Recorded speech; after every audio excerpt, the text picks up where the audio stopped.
Good morning guys, ML Duo Mix Vlog is here. Ayan, pasyal naman po tayo sa ating garden. Ito po yung kalamansi po namin dito sa loob ng bakuran.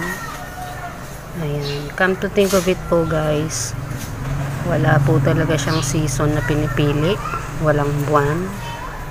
Ayan, maniwala man po kayo o sa hindi, never po talagang nawalan ng bunga yan.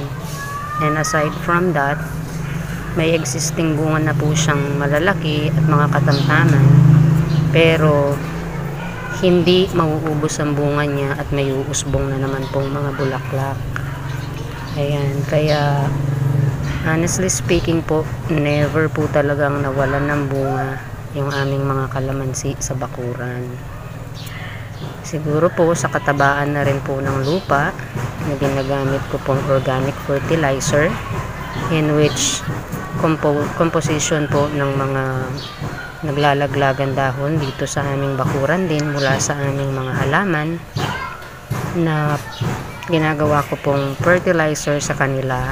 Ayan, tinutunaw ko po, dinidiligan ng tubig, ilalagyan ng konting lupa hanggang sa maging lupa din po at malagyan po or matirhan ng mga bulate. Ayan, yung bulate po kasi, yung pinoproduce po nilang dumi nila is actually a natural fertilizer para sa ating mga halaman sa bakuran. Ayan, ganyan po sila ka-healthy. Ayan, so may mga naibibenta na pong bunga niyan. At the same time, yung mga kami pong magkakapatid, ayan, pag nadadalaw po sila dito sa amin, kumukuha din po sila ng mga bunga. Ayan, and fortunately po, hindi naman po sila nawawala ng bunga talaga. Masipag po talaga sila. Hindi rin po namin yan regular na